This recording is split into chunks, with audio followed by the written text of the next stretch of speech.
السلام عليكم. أنا مصيبتي لو فيا ما كانش همني، حتى لو في صحتي مش إشكال، لكن المصيبة عندي جت في ابني اللي أنا أصلا يوم ما عرفت الموضوع ده لغاية دلوقتي لا عارف أنام ولا عارف أكل ولا أشرب. أنا الحمد لله عندي 4 رجالة شباب زي الفل، ربنا ما عطانيش بنات. ال4 جه ورا بعضيهم وأمهم ست طيب. عندي ابن كبير متجوز والتلاتة التانيين لسه صغيرين.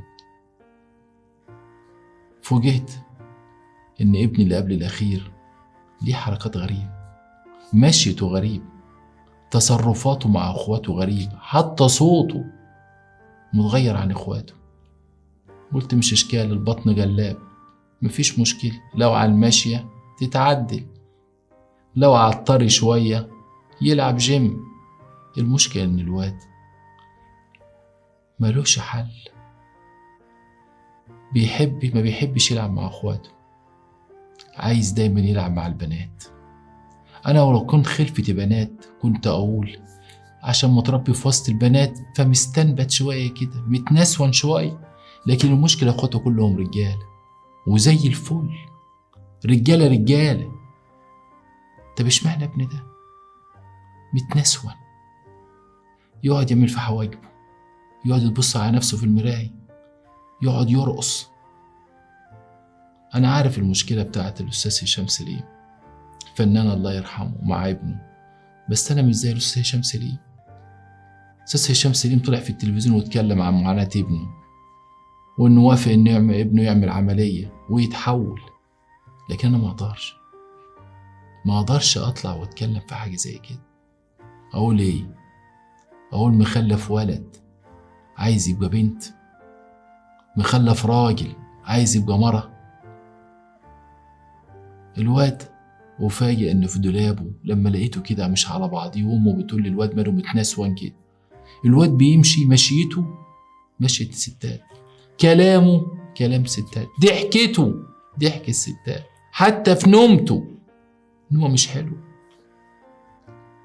ولما قعدت ابص اقول يمكن مخبي كتاب وحش ولا قصة ولا اي حاجة تعرفني الواد بيعمل ايه، لقيت جايب لنفسه قطع ملابس حريمة في دولابه. عنده 17 سنة، شاب يفرح، قطع ملابس نسائية، بيلبس ملابس نسائية. ولقيت عنده قلم روج وقلم كحلة وبودرة وكريمات. يا ده المصيبة السود. دخلت لأمه، الحقيني انت مخلفة لي مين؟ وريتها أقلام روج وكحلة وباروكة وبودرة. يا ريتها كانت بودرة شم، كنت فرحت أقول مدمن ويتعال. المصيبة إنها بودرة حريم بيحطها على خدوده وشفايفه. واللي أكتر من كده عرفت إن هو في الحتة مسمينه الواد الشمال.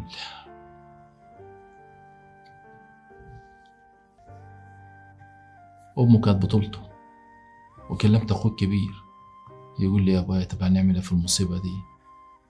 إحنا كلنا بنشوفه فعلا في مشيته وفي لبسه بنستغرب، بس بنقول دي خلقة ربنا.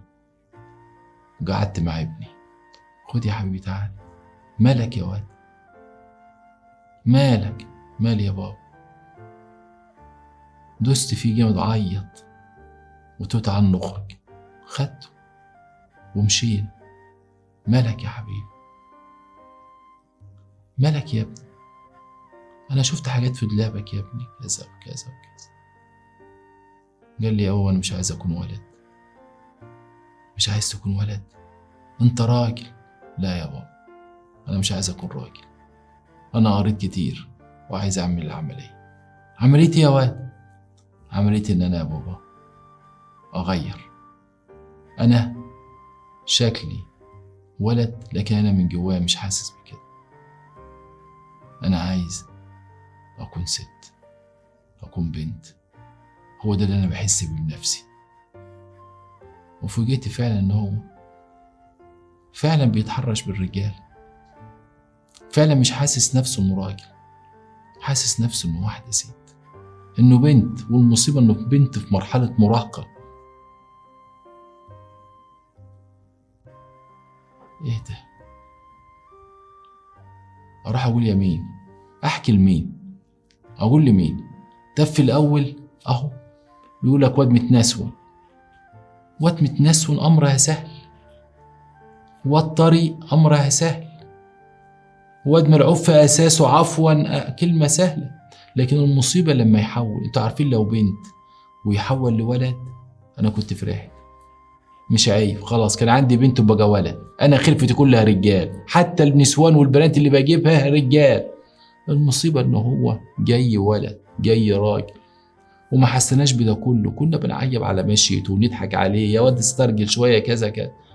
المصيبة لما وصل لمرحلة المراهقة ابتدى يحس بنفسه، انا مش ولد، انا بنت، ولازم نعترف انه بنت، ولازم نشجع ونأيده في كده، ولا ونروح نعمل له العملية. عملية ايه؟ بيقول لي انا بتعذب يا بابا. بتعذب؟ بتعذب كيف يا ابني؟ ضغطت عليه وديته عند الدكتور بتاع امراض الذكوره وحاجه زي كده، قال لي كامل، ابنك كامل الذكوره ما فيهوش حاجه، يعني لو اتجوز يخلف. قال لي يخلف. قعدت مع ابني قلت له يا ابني ما انت راجل اهو وتخلف. قال لي يا بابا انا مش حاسس نفسي ان انا من الجنس ده، انا نفسي اكون زي الجنس التاني. البس. تلبس ايه يا ابني؟ ما انت لابس احسن حاجه. لا انا مش عايز البس اللبس ده. والولد ابتدى بيتكلم معاي، لقاني هادي واخد الموضوع من غير عصبيه. قال انا ما بمشي غير بلبس الحريم، نفسي البس فستان، نفسي البس جيب. الولد فعلا بيلبس ملابس داخليه ستات، وعايز ياخد حقن كمان هرمونات علشان يبرز انوثته ويشوف حل في العمليه، لازم تحوله لانثى كامله. يا ابني لا، طب نديك هرمونات ذكوره تقوي الذكوره. يقول لك لا انا مش حاسس نفسي ان انا ذكر. وامه بتبكي وهو يقول ايه يعني، حاجات عاديه جدا. انا جيت غلط يا ابني. جيت غلط ازاي؟ يقول انا المفروض اكون بنت، وبيتكلم عادي. وده نتيجة ان هو ابتدى يدخل على مواقع ويقرأ ويصاحب ناس عن طريق النت. الله يخرب بيت النت وسنين مروا بنفس التجربة الأليمة دي وعايشين حياته. ويقعد يقول لي عارف الفنانة اللي كانت جاية في الفيلم مع علاء ولي الدين؟ اقول له بتاع محمد هنيدي. يقول لي ما كانت ولد. مس انشراح. قلت طب انت عارف نهايتها كانت ازاي مس انشراح دي؟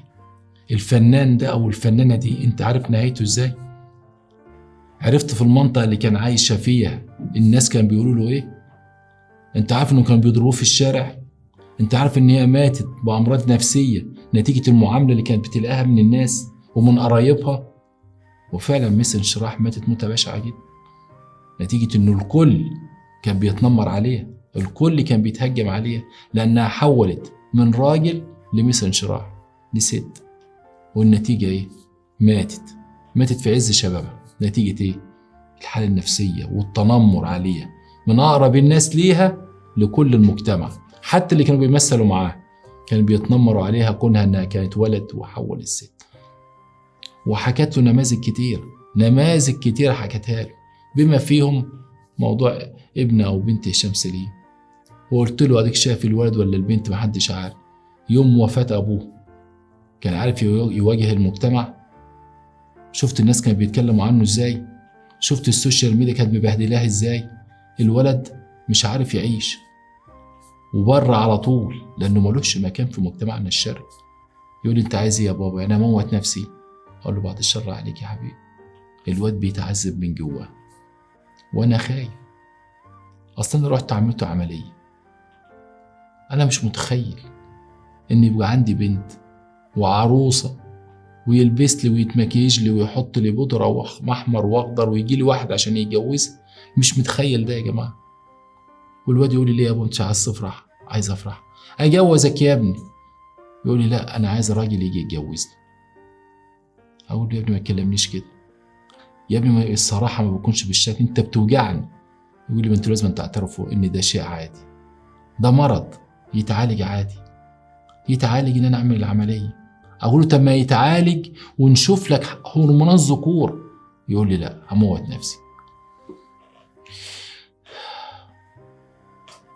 انا مش قايل غير لاخوه الكبير. اخوه الكبير بيقول يا بابا اخويا بيتعذب واحنا حاسين بيه، لكن يا ابويا اوعى تعملوا العمليه، ده انا عندي يموت احسن. اقول له بعد الشر عليه يا ابني. طب هنسيبه يتعذب كده؟ يقول ايه نسيبه يتعذب كده، ان شاء الله نحبسه حد، بس ما نعملش العمليه دي. انت عارف ان ده ياثر على اخواتي كمان وياثروا عليا. ده اخواتي لو جه يتجوزوا ممكن اللي يقول لك لا يمكن يجيب عيل، يمكن اخوه يطلع زيه ويجيب عيل يقلب بعد كده. الحاجات دي بالوراثه يا ابويا، هتبقى فضحتنا على كل لسان. اعمل معروف.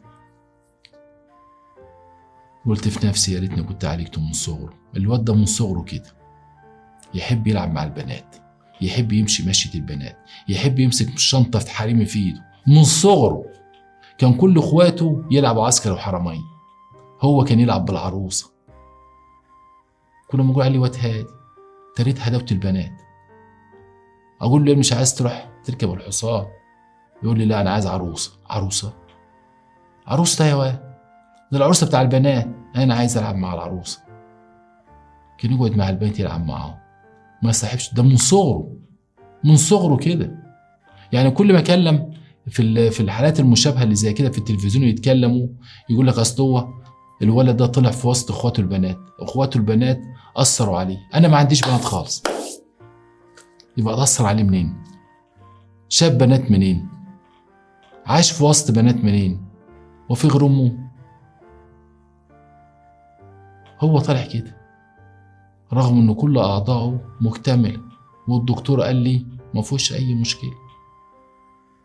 حاولت اقنعه عند دكتور نفساني يقعد معاه، يمكن يكون مرض نفسي، يمكن حد يكون ضحك عليه ولا حد عمل معاه حاجه وحشه، الواد متاثر نفسيا وعايز يقلب من ذكر لانثى. مرضيش يروح معايا عند دكتور نفسي، مرضيش. طيب الواد مقتنع انه مش ولد وان جواه بنت، ومصمم على الموضوع ده، كل شويه يهددني هموت نفسي يا بابا، ده مرض ولازم تعالجوني منه. اقول له يا ابني علاجه مش في فلوسه، علاجه بعد العمليه. هتقول للناس ايه؟ هتمشي في الشارع ازاي؟ لما يسألونا عنك نقول ايه؟ اخواتك هيقولوا للناس ايه؟ اخوك الكبير اللي متجوز هيقول للناس سايبه ايه؟ انت يا حبيبي البلد اللي عنده ولد بيحمد ربنا، واللي عنده بنت بيبقى شايل هم، وانت ولد عايز تغير بنت ليه؟ يقول لي مش حاسس بنفسي يا بابا، انا بموت كل يوم يا بابا، انتوا مش حاسين بيا. انا مدرك انه في مرحله مراهقه، ومدرك ان ليه احتياجات، وان هو غير انه في المرحله دي هو حاسس ان هو مش هو الجنس ده، هو الجنس من النوع التاني، انه انثى. طب انا اروح اقول للدكتور ايه؟ قلت له خلاص يا ابني تعال نروح لدكتور، بس نسأل الاول اذا كان ينفع تاخد هرمونات ذكوره ولا ما ينفعش. هاج وزعق، كان صوته جاب اخر الشارع، بس صوته ايه؟ يا ريت كان صوت رجاله كنت فرحت. صوته زي النسوان زي البنات. مرضيش وعند وقال لا انا اروح على العمليه. خدته على قد عقله، قلت له خلاص يا ابني امري لله، نروح للدكتور نتفق على العمليه. رحت قعدت مع الدكتور، لقيت الدكتور بيقول لي انا سمعت ابنك كويس، ابنك كل اعضائه سليم ويقدر يتجوز ويسيد الرجال، بس هو كاره يكون راجل، وفي نفس الوقت الهرمونات عنده بتاع الانوثه متغلبه على هرمونات الذكوره، وممكن مع شويه علاج نفسي مع شويه علاج من عندي ممكن يمارس حياته عاديه. قلت له قول له كده يا دكتور، كلمه. الواد مش راضي ومصمم، ده كده هموت نفسي انا تعبان. والدكتور يقول لي فعلا الحالات دي موجوده، وياما في شباب بتموت نفسها نتيجه ان مفيش حد في المجتمع بيقبل حاجه زي كده. قلت له طب تنصحني بيه يا دكتور؟ قال لك لازم يروح للطب النفسي.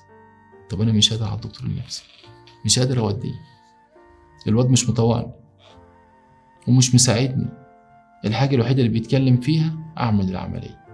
والدكتور بيقول لي العملية مش صعبة، بس انتوا هتقدروا تواجهوا المجتمع، لأن بعد تغيير المسار أو بعد تغييره من ذكر لأنثى المجتمع هيلفظه، مش هيقبله جواه، مش هيعرف يعرف أي حاجة. وعشان يغير بطاقته ويغير شغلانة طويلة عريض، ومحدش بيقبل كده، والناس هتتهكم عليه وهيتنمروا عليه وهيسمع بودانه سخرية المجتمع منه، وده هيأثر على نفسيته أكتر وممكن يخليه يموت نفسه. قلت له هو عارف مثل انشراح، والكلام ده كان قدامه. يقول لي مش إشكال، أقدر أواجه المجتمع، بس أنا استريح، أنا عايز استريح. والدكتور حاول معاه كتير، الولد مش راضي.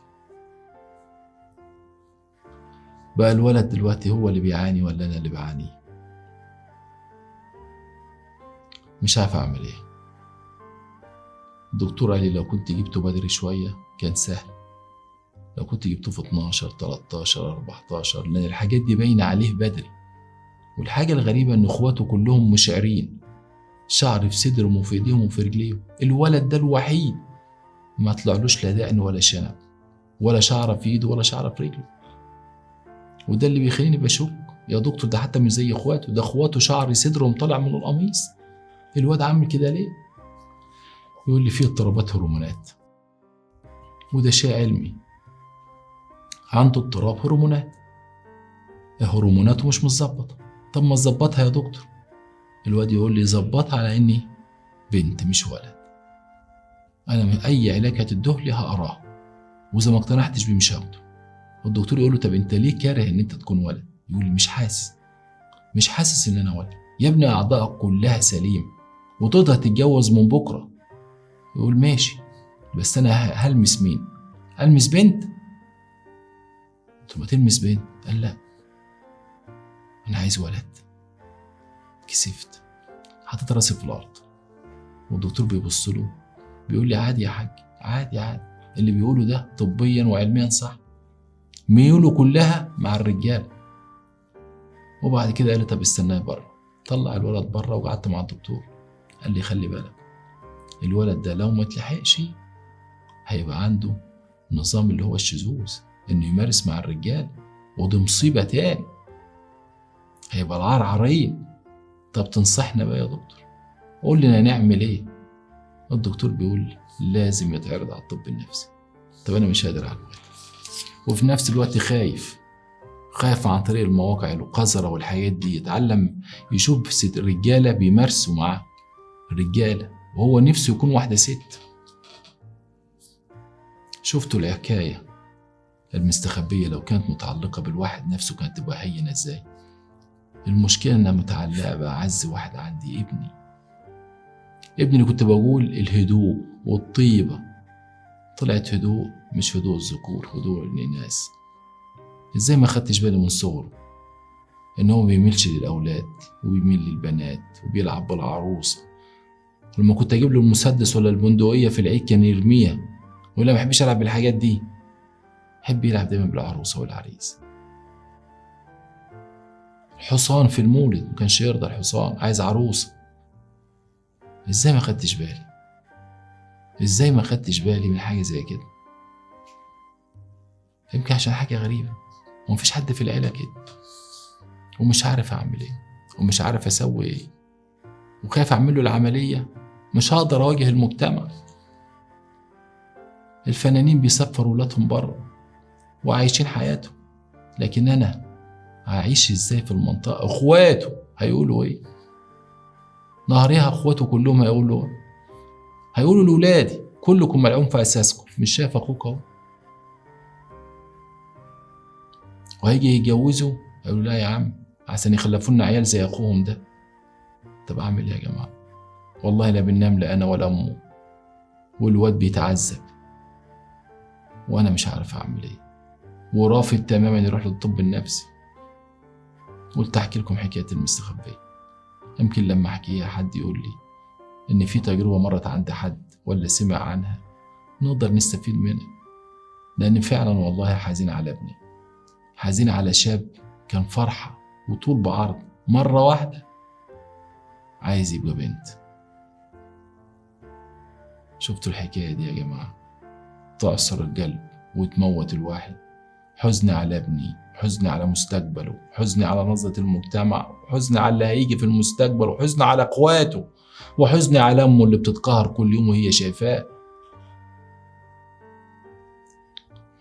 وكل يوم في الليل يشغل الموسيقى وهتك يا رقص ويتحزم ويرقص، يقول الرقص بيريحني. يا ده المصيبة السود. طب قولوا لي يا جماعة، احكوا لي والنبي، أنا تعبت مع ابني ده.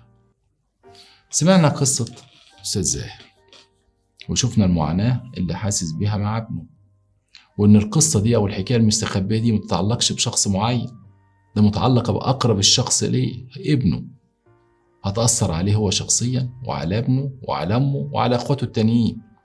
طب تنصحونا يتصرف إزاي؟ يعمل إيه؟ دي حكايتنا النهاردة، وحكاية من أصعب الحالات اللي ممكن أب يواجهها، مش متعلقة بيه بس متعلقة بأقرب واحد ليه، ابنه، ومش عارف يتصرف. يا ريت نقدر ننصحه يعمل عملية ويواجه المجتمع. طب ما هو خايف أحسن يحصل زي مثل انشراح. معظم الناس اللي عملوا عمليات على فكرة أصيبوا باكتئابات بسبب المجتمع وتنمر المجتمع وعدم قبول المجتمع ليهم. ده عشان يغير بطاقته صعب جدا وهيعاني جدا، وممكن يدخل الجيش وهو بالشكل ده، تبقى مصيبة. طيب هيبقى في الآخر ما قداموش غير حل، إن هو يموت نفسه. طب ما أنا لو سبته كده الواد بيقول لي هموت نفسي، بس لو موت نفسه كده أرحم ليا ولأمه ولأخواته. بس صعبان عليا، ده أنا بحبه، ده واد غلبان ومش عارف أعمل. ننصحه بيه يا ترى؟